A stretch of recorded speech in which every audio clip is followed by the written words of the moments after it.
Green with lemon or English breakfast. How you feeling? Cowboy Carter did it for me. I was really inspired by her reinventing herself like that. But for some reason, I think this is the first concert I haven't gone to. Ooh. I know. So that probably doesn't feel like it was that long ago. But it was. I was like, what is it?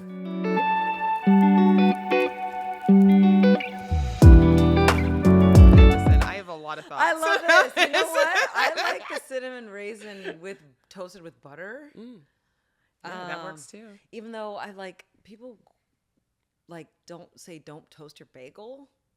Who says that? Yeah, I know. I feel like if it's fresh, they That's want you to have your crazy. fresh bagel, but then sometimes I like the toasted. I know. Who says that? They're not from New York. Yeah, they're probably We can't listen to people who aren't from New York when it comes to bagels. No, we can't. Even though I keep seeing on the interwebs that LA has great bagels. Yeah. You lived in LA for yeah. yeah. I actually lived for the last 5 years in the neighborhood in LA that has the best bagels in LA. Okay, what do you have to say? No, there's really good bagels in Highland Park. I would say that it's not like the best bagels I've ever had in my life, but very comparable. Like you're not like you'd eat it and you'd be like, okay, like you feel like you're eating a New York bagel. It's not like oh, this is like an LA bagel. No, it's like, oh no, this is a good bagel. And you would still do the sesame, and then we can get off the bagels. But did you have the same LA order as you did in? Pretty much, Okay, yeah, cool. yeah. But I'd also go and buy them in bulk and then put them in the freezer, Okay. and then you toast when you're ready, and they stay really fresh. You'd never know the difference. I'm totally having a bagel. Yeah. Oh my God. Okay. I love this. Thank you for being here. Thank you for having me, Cara. This is really neat. I know. Starting to do a new thing is hard. And just even figuring out where to start and putting yourself out there, and you want to respect other people's times, and people have their own crafts that they're wanting to do. And so I'm just so grateful for people who are in this beginning stages with me. So thank you for being here. Oh, it's the start of something very special. I love that. Thank you. I think so too. Okay. So I guess what's also fun for me is just that we do not know each other at all. Yeah. What's your sign? I am. Yeah, let's definitely. I am. Even this is a really funny question because this is how easily I can get derailed. So I'm an Aquarius sun, Oh, Scorpio moon, amazing. Sag. No. Scorpio rising, Oh, Sag moon. okay. But can I tell you the truth? I can't find my birth certificate. So I'm wondering about the time. And my parents don't have it. I was just at home last weekend. So I just emailed the North Carolina deeds or whatever. Yeah. Because I'm wondering, where did I get those times from? Yeah. But I think that's what I got. What are you? I'm a Scorpio sun. Oh. Yeah. I'm a Capricorn rising and a Gemini moon. Gemini. What's Gemini? We're in something. We're in Gemini right now. Yeah. We're in Gemini season right now. Okay. Yeah. This is the first year that I've learned enough about astrology that I consider this to be my season as well. Yeah, this is definitely my season. Oh my God. But it seems like it kind of is in a way. I mean, I don't know. If you're going to, I'm not, I asked what your sign is because I was curious. Because I'm like, what if we have the same birthday and we don't even know it? Okay, so you're not necessarily trying to but you're just we could, but we don't. Okay, so I'm February. What is your Scorpio? So yeah. October? November. Okay. Do you relate to the Scorpio? Yes. Better? Yeah. Do you? Yeah, I do too. Yeah. I'm very scorpionic. I think I am too, actually. I wouldn't have any other way, would you? I don't think so. I'm also very Aquarius. I've rebelled against that because whatever, they're weird, they're kind of forward thinking, humanity, quirky. That's great. It's so me. It's so great. Yeah, thank you. And this is your age. It We're is in the age. of I Aquarius. know. So I really think so. Everything is about to Everything's about to pop off for me. When you get your time, then you also have to find out your human design because Projector. I'm a projector. I'm a projector too. Projector. Okay. Did you resonate with the invitation? Yeah, me too. Me too. The invitation. I know. I when I first learned about human design, I was like, first of all, I was mad I wasn't a manifester. Obviously. yeah, obviously. And then I was like, I don't want to be a projector. But I was like, I'm such a projector. This explains my whole life. Oh my gosh, why are we always mad we're not a manifester? It does piss me off. Because I can manifest. And Yeah, like, me you too. know, Yeah. and also if I'm honest, the invitation kind of gets on my nerves too. Yeah, it's annoying It to is have to annoying. wait to be invited. Yeah. And with so much like dreams and things that you want to achieve, I'm kind of balking at that a little bit. Like it resonates, it's true, and I have the counter, which is the bitterness. Absolutely. Oh yeah, it's so real.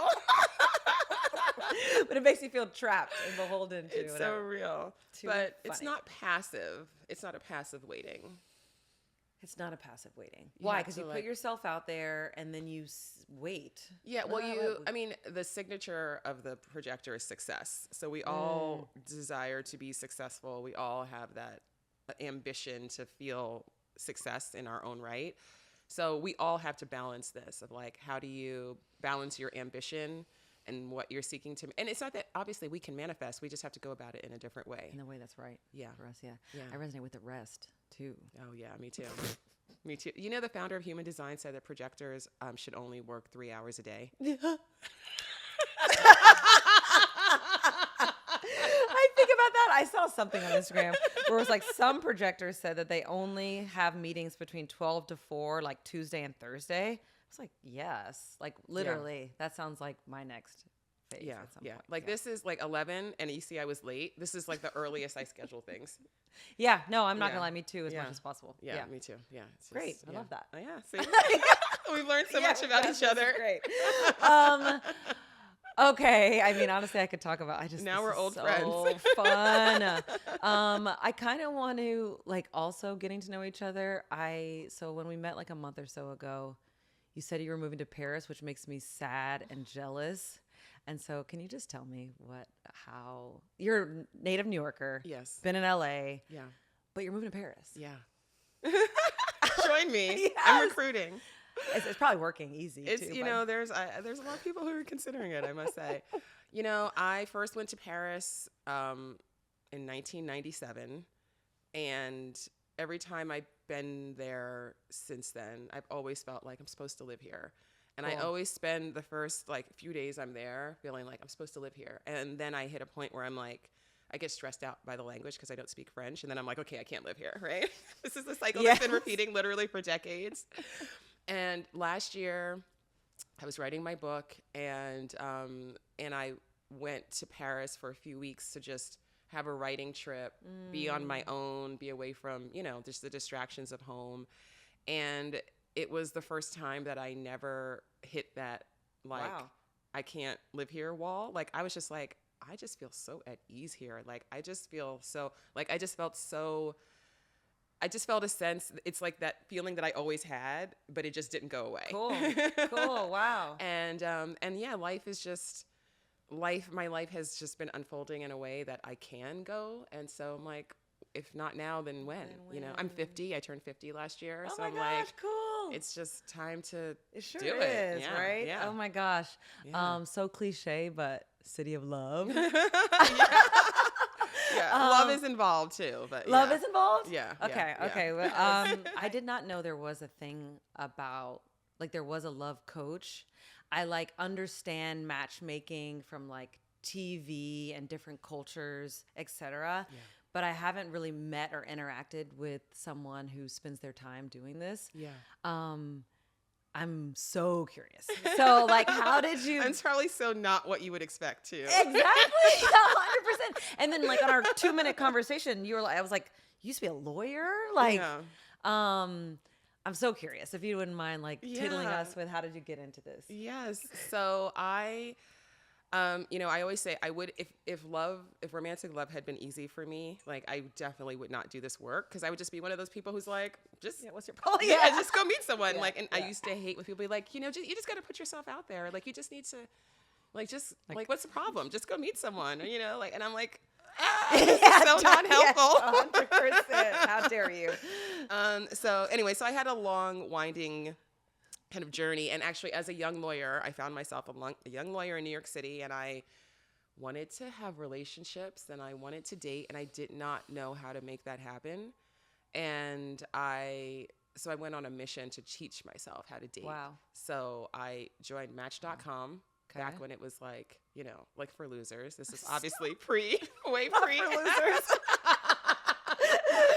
What I mean, not that we were actually losers, but it was still very stigmatized, right? Oh, fair. That's Online fair. dating was not it was a thing that like you did it, you didn't tell people you did it, you prayed that nobody would see you on the site. Wow. And it was like the big joke, and everyone's profile was like, let's meet. So, and make up a story of where we really met. Like, how we met, like people. So and actually I know a couple who did meet on Match.com, and they did make up a story of how they really met. And now they've been married for like 20 years and they still have to stick with this lie, which I'm like, guys, let's progress. Yeah. But I anyway, love that. Okay. But anyway, so I went on Match.com and I was like, okay, I got to figure out how to date. And it was really, it was a process, because then I was like, okay, now I know how to get a date. Now, how do I get a second date? Like, how do I flirt? How do I choose? How do I, there were just all these things that some people just figure those things out themselves, or they get lucky, or they just struggle and just make bad choices over and over and over and over again. But I was like, I don't want to make bad choices over and over again. I actually want this to work out. So that was a long road. And then I started a dating advice blog back in 2008, because I just had learned a lot about dating, and I saw a lot of people struggling with the things that I used to struggle with. And so I learned. Wait, when was this again? 2008. Wow. It was a long time ago. Okay. Yeah. A friend of mine started a blog, and she invited me to be like a contributor to her blog. Okay. And she was like, oh, maybe you can write about the law. And I was like, I am not writing about the law in my spare time. Yeah, exactly. Absolutely. And she's like, well, you can write about whatever you want. And I was like, well, the only thing I could think that I would actually enjoy writing about is dating. And she's like, okay, write about dating. And so that was how it started. Wow. And then, being a lawyer is not the worst job in the world, but I always knew that it was not the thing that I was really on the planet to do, really wanted to do. And I was in that place of not knowing for a really long time. I was on Survivor twice, and both times it was really bad. So after my second season, I was like, okay, universe. I'm like, what is going on here? Yes. And I was still practicing law. Like the first time I went on Survivor, the second time I went on Survivor, I still had the same job, and I came back to the same job, and I was like, something's got to give. And that was when I was like, okay, I don't know what it is I'm here to do, but I'm sick of not knowing. And I'm ready to figure it out. And the universe was like, okay, and started, breadcrumbing me. And I wound up finding out that there was a matchmaking institute here in New York. Wow. And I was like, there's a matchmaking institute? Yeah, exactly. And they were having a conference, and I was like, there's a matchmaking conference? Like, what? Wow. And so I went and I met all these people whose job it was to help other people find love. And I was like, these are just regular people. And like, what could be more rewarding than that? And so I went to matchmaking school, and I became a matchmaker. And then as a matchmaker, I realized that most people who hire matchmakers are really looking to matchmaking as a silver bullet. And the people who were really like, I just want what I want, and they weren't really willing to look at themselves, and and a lot of people are very transactional about who they want to meet. In terms of when you hire a matchmaker, it's kind of like a lot of people are like, okay, this is like building a house. Now I get to have everything I want. They can look like this and be this height and make this much money and have this kind of job and have this education and have these hobbies and not have this, and like it's so really, really specific. And the more transactional you are in what you're seeking in another person, the more you also then have to be open to people being as transactional about you. Yeah. And so this was a problem, because people are like, I want this deep love, but then they're like, but it has to look like this. And I'm like, okay, well, now if you're going to get into that, then you have to ask how you're a match for, and it was a whole thing. You know what I'm saying? Yes. Oh my God. You're dropping so much right there. We have to pause, because first of all, there's so much resiliency and like growth mindset, which I know you talk about in your book.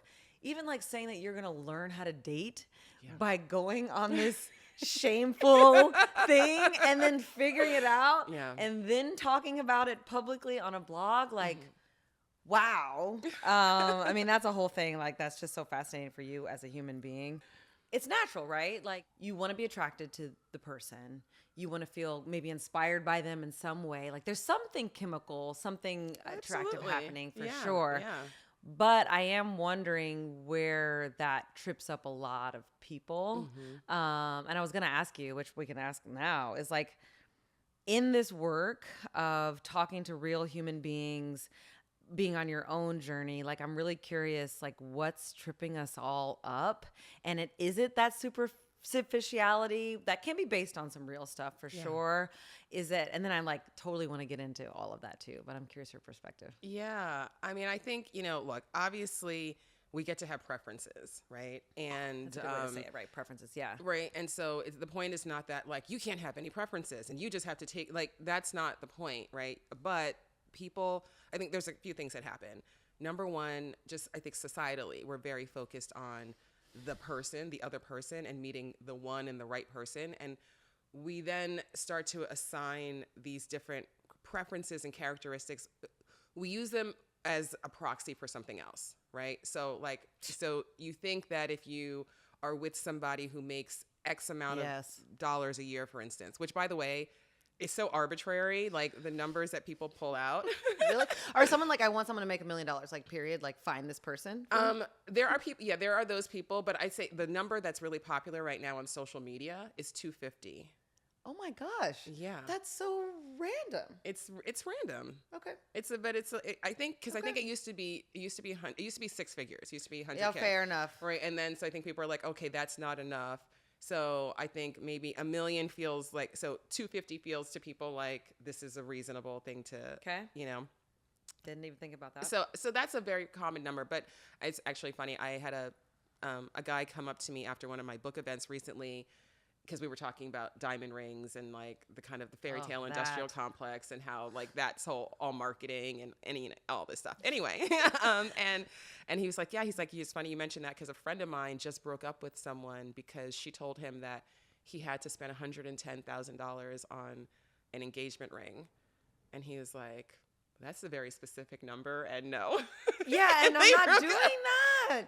So a lot of people, like, they'll use a number like, okay, I want to be with somebody who makes $250,000. So as a coach, one of the things that because I say to people, like, you could have 1,000 things on your list of who you want to meet, but we're going to talk about each one of them, and we're going to see how, first of all, how realistic it is, but beyond the realism part, just how does it relate to your relationship with that person? Ooh, right. Because a lot of times people will say, oh, well, if I'm with somebody who makes X amount of money, then that means they're going to be generous. They're going to be able to do this. They're going to be able to do that. We're going to have this. And it's like, maybe. Yeah.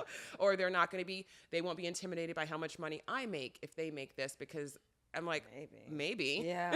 But fascinating. Right. But if you go underneath it and you're like, okay, well, I care about somebody who's generous. I care about somebody who, is supportive of my career and doesn't feel competitive, with me, then those are the things you care about, right? So you're using money or a certain kind of job as a proxy, and now you're focusing on, I need somebody who has this kind of job or makes this kind of money, but you might be completely missing the mark, because there's plenty of people who have those jobs and make way more money than that, and they're still not going to support you, and they're still not going to be generous, and they're still, or they might make a lot of money, but they might be terrible managing their money. So if you care about having financial security, then you should actually care about somebody who has good money habits and understands money more than how much money they make, right? Like the millionaire next door is a real thing. There's plenty of people who you may not look at them or look at their job or think that like they have any resources, but actually they have way more than the person who's like decked out in designer clothes and, driving a luxury car, because they make different choices with their money. Yep. So that's just one example, but I think, it's gotten really out of control. And I think if people were more focused on, what do I actually want to experience in my relationship? Yeah. Like, what do I want to share with my partner? Like, what are the things that are most important to the life that I want to live with this person? If you focus on that, then that's the important part. And then you open yourself up to like, okay, maybe I actually am going to connect with somebody, and not that you're not going to be attracted to them. I always tell people, I'm like, the universe is not going to send you a soulmate you're not attracted to. Yeah. Right? Yeah. They might be in a different package than you might have guessed, but that's, if you're open to that, then who cares? You're not going to, you know what I mean? Like, Yes. it's like, like if you want the love, you want the partnership, you want the relationship, you want to have that stability, that intimacy, that joy, that commitment. Like, if those are things you want, then focus on that and don't get hung up on a list. Yeah, I love that. I mean, okay, so you're getting at just like the meaning and like the unmet need, the desire, which I actually did not make that parallel between like I want someone who's handsome because I want a good sex life or something. Right, you know, right, like exactly. those It's don't like, have to those be things correct are at not, all. they're not correlated. Yes, exactly, 100%. Or I want Could be the somebody opposite. or I want somebody who's tall because then they'll protect me. Yeah. Not correlated. No. Fascinating. Not correlated. Yeah. Right? Yeah. Okay, I love Yeah. that. Okay, Yeah. because something else that I think is really beautiful around the way that you frame this in your book and just in general is about like, I mean, it's frankly really spiritual, and it's about like what you embody in your own self, and that's what you're attracting. And I also love how it's not just about romantic love. It's about, for me, I think it could apply to your friendships, Yes. to the people you work with, to all of this stuff. And I have noticed that even for myself in the past, I don't know, year or two, where let's just say like I'm feeling lonely. I want some friends. I want a community, or I want to have more fun with my husband. And I feel like we're in this routine and this rut. But then I'm like, well, then you need to have some more fun, or then you need to be spreading love and joy out. Yeah.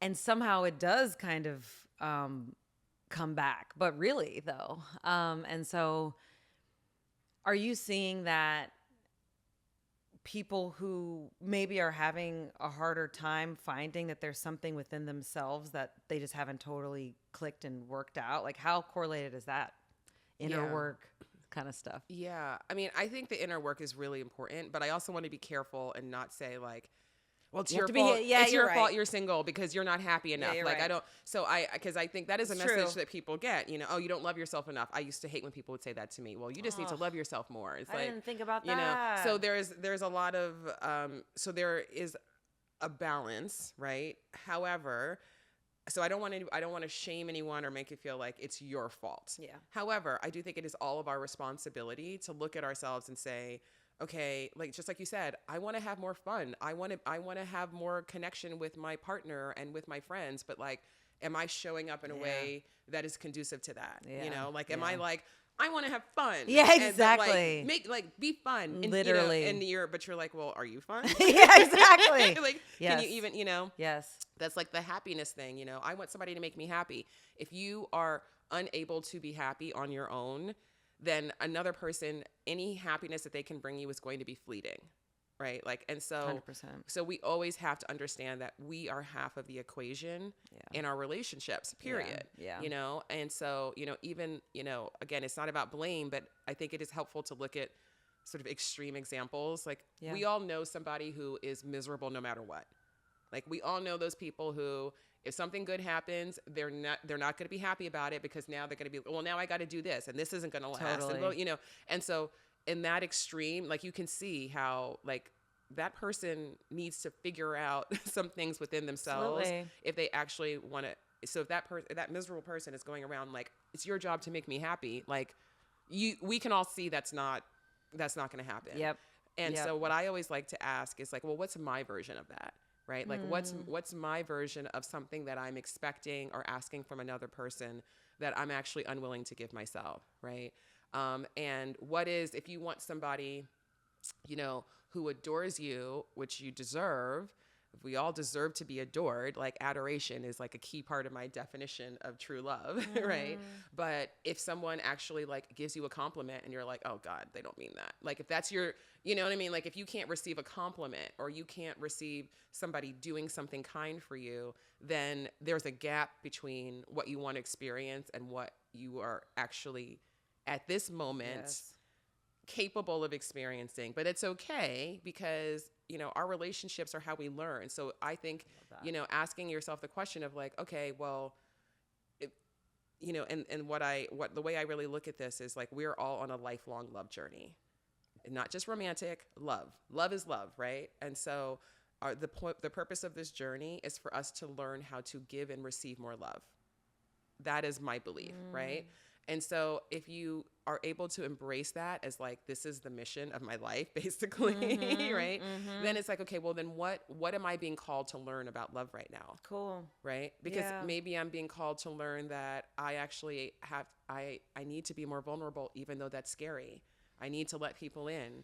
I need to be able to receive and not just give and do all the time. Or maybe I need to give more and not be so selfish, right? Like everybody has a different assignment. Yes. And so asking yourself like what that assignment was, you know. So just like with me, like it started with, okay, my assignment is learn how to get a date. Period. Yeah. Like that's the immediate assignment. Right? And then like fulfilling that assignment led to many more assignments, right? Because it's like, okay, now I know how to get a date, but do I know how to get a second date? Do I know how to say no when I'm not interested? Do I know how to not shut down when I am interested? Wow, exactly. Do I know how to, you know, actually not just kind of sit and be like, okay, like show me something, like what you got, versus like leaning in and being like, oh, what can we co-create together, right? Like there's so many, like it's infinite levels. It is infinite levels. It's infinite levels. Yeah, and then you're in a yeah. relationship and then you meet somebody amazing and you love each other and then there's more lessons and there's more levels. And so I think the more that people can understand that like this is like, we live in this culture where you're told you're supposed to meet this one perfect person and then you get the diamond ring and then you live happily ever after. And that's where the story ends, right? Yes, it is. Right. And then what? Oh my Literally gosh. the last scene, right? Yes, exactly. And then, oh my God, I never thought about that. Is the fairy tale wedding, right? And so that might sound like kind of ridiculous. Like, oh, we don't really expect that. But yeah, we kind of do. Of course we do. We do. Yeah. Right? And so, but yet we all know that's literally, everyone knows that's not how it works. But we still kind of delude ourselves and we think, well, if it's not that way, then it's because I'm not with the right person. Yes. It's my partner's fault. Right. And sometimes maybe you aren't with the right person, but even if you are with the right person, it's still going to require effort. It's still going to require growth. God. You're still going to go to a new level of love and you're like, okay, now I got to navigate this. Exactly. You know? So I think when people are really stuck on that list, they're not looking at their responsibility and the role that they play in their relationships over the time. And they just think that I can just design the perfect person and then I don't have to do any work and then everything is just going to magically work out. Yikes. Yikes. It's not, but nothing in life works that way. No, I know. You know what I'm thinking about? Which is like a little sad. I'm thinking about this time that we're in and everybody, you know, is probably relating to it in different ways. But for me, I'm finding that we're becoming some of us are becoming more fearful, more tribalistic, more like into ourselves, more, let me just hang out with, you know, my people. And we're getting, I think you were talking about like,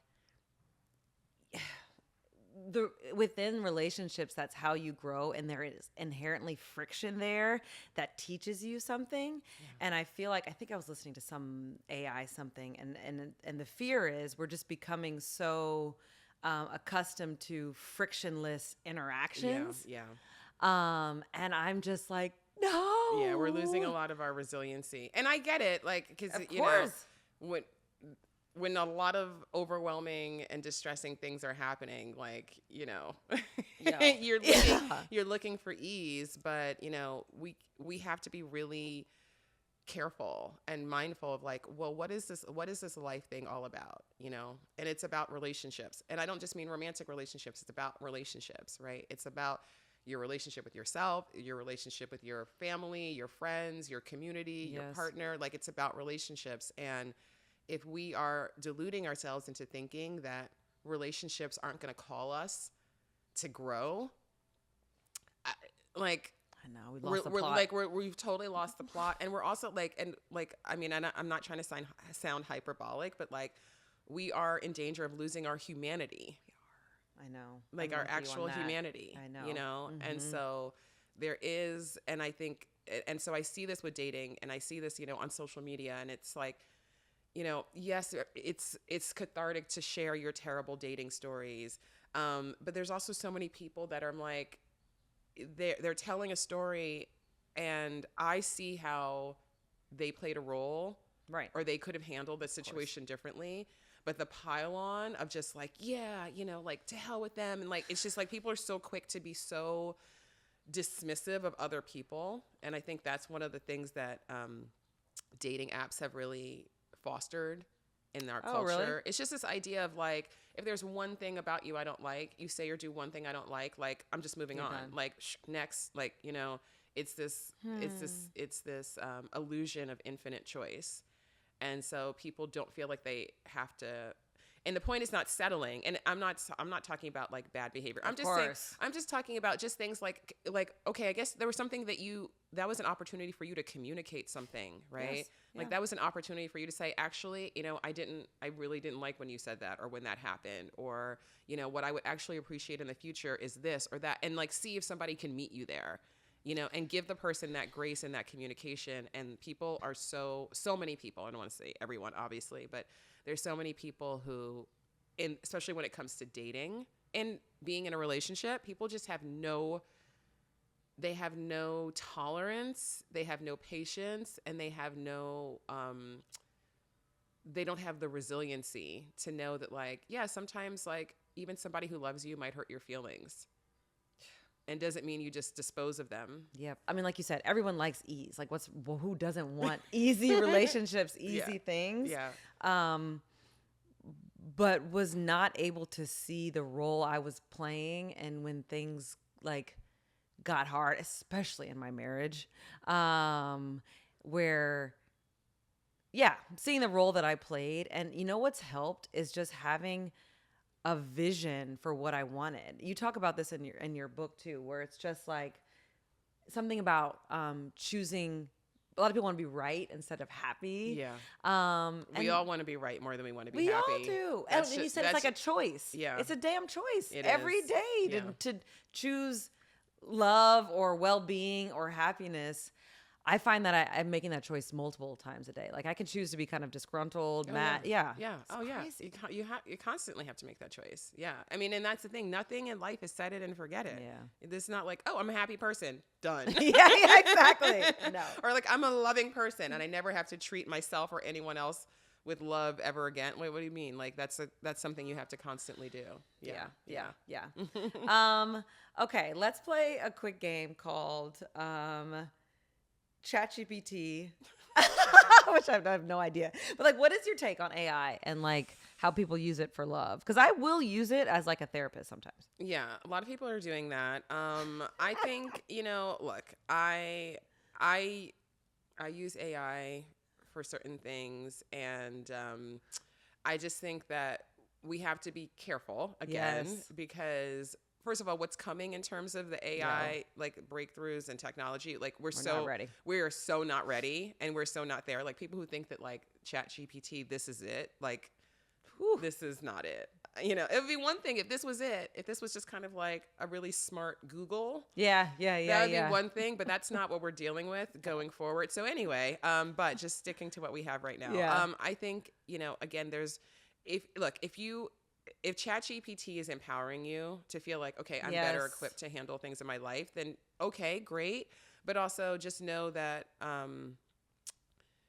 we're not here to just plug everything into a machine and get a perfect answer, and the answers aren't perfect. No. And it's not actually smart. It's just it's a very smart algorithm, but it's not thinking. So it's just taking lots of things that humans have already said and putting them in, and presenting them to you in a very, succinct way. Sometimes it's right, sometimes it's wrong. But I think, it can be a slippery slope. It can. In terms of just outsourcing like my boyfriend right now is doing a lot of research around cognitive integrity. Which is literally just our ability to actually think for ourselves, which we are losing. Yeah, we're losing. And it's only going to get worse. And, and then you go around thinking that you think and believe things that you think and believe, but no, there was actually an algorithm that told me that told think that. you. Yeah, I know. Yeah. All right, let's see. Okay, so what? I can't pretend like I know what dating life is like, so I'm gonna use a real like marriage. Okay, so I got in a fight with my husband this morning. Like, how can Was it a fight or was it an argument? That's true. Let's say like or were you disgruntled? I was disgruntled. I got in an argument. What do we usually get in an argument about? This is a lie because we actually didn't this morning. Actually, no, we did. I got an argument with my husband this morning because we're both stressed and we both forgot to do something for our kids. And only one of us had a chance to work out. Like, how do we resolve this? I'm just curious. Okay, let's see. I actually used Perplexity. My friend would just say that they cite better. Okay, take a breather. Yes. Talk it out. Yep. Start with empathy, which is helpful. Very. Reframe the situation. Reframing has helped me so much. Reframing is everything. Reframing is everything. I don't know how anybody goes through life without reframing. That's another new tool that I just like, because everything is just how we're kind of perceiving it, or the stories we tell, that we can choose a whole different story to tell ourselves. Yeah. Reframing is like what I do all the time. That's like how I. That's how you live my life. Okay, so do you like this script? Hey, I know we were both upset this morning. Can I just say one thing? Please. I'm sorry. I don't like scripts. I don't like AI giving you a script. Okay. I like AI like coaching you, right? So like what I would say, I would totally say like, yes, start with empathy, but I would actually start with self-compassion. Oh yeah. Always start there. Because it all starts with us. Yourself, it always starts with yourself. So it's just like, okay, well, first of all, am I beating myself up? Am I being kind to myself? Am I shaming myself? What's the narrative that's going in your head? Like, because yes, I'm sure you were frustrated with your husband, but also were you frustrated with yourself? Exactly. Were you feeling like you failed? Were you feeling like I'm a bad mom? So there's a lot of that's compounding everything that you're feeling. Yes. So if you can just give yourself the grace of like, okay, I'm doing the best that I can. It's not life or death. So let's be grateful for that. Yes. Right. And then just like, okay, let's like, and then once you have that reset, then you can start to say, okay, and then how can we do this better? Right. Like what's the workaround? How can we like come together? How can we, how can we like avoid this happening in the future? And like, if you got to work out and your husband didn't, then maybe you say like, hey, I can take care of this tonight if you want to get in a quick workout, or, he could do the same for you, obviously, Beautiful. so, cause it's never going to be perfect, and so it's understandable that it's frustrating, and it's understandable. Like, you had to like pivot the whole plan, and now you've got to kind of scramble to do something, but you got it done. And if you're going to do better in the future, it's not going to come from you blaming or shaming each other. I love that. You always have this grounded, again, kind of soulful, spiritual view of your relationships with other people. And like, I hope for that for our world so much. But in the moment, though, I know. I know. I would love to see you not no, in the moment. But then you calm down, and then you breathe, and then and then you're like, okay, hold on, what's really going on here, right? Because it's always layers. It's never just one thing. It's always layers of things. 100%. Yeah. Do you ever get sick of talking about love? No. Oh, cool. No. Okay. No, I don't. Beautiful. Yeah. Okay, so your book is out. It's out. How to Find True Love. Yes. And you also have a community, right? I do. The True Love Society. Okay, sweet. Yeah. And yeah, it's a community. It's been, I started it 5 years ago. I started it during the pandemic. And it's been in different iterations and different platforms and all sorts of things, but currently it's on Patreon. Fun. Okay. And then we can find you in Paris at some point. Yeah. And how do people find you if they're kind of feeling stuck or just wanting a reframe on their own journey? Yeah. Well, definitely check out the book. Because you were like, well, what's your book about? I'm like, it's in the title. It's not, it's literal. It's not, it's just like I'm literally talking about how to actually go in the world and meet a great partner and build a great relationship. But I'm Dear Franny everywhere. I have a podcast called Dear Franny. I'm Dear Franny across all social media. My Patreon is also called Dear Franny. That's the address on Patreon, even though it's the True Love Society. Do you go by Franny? Fran?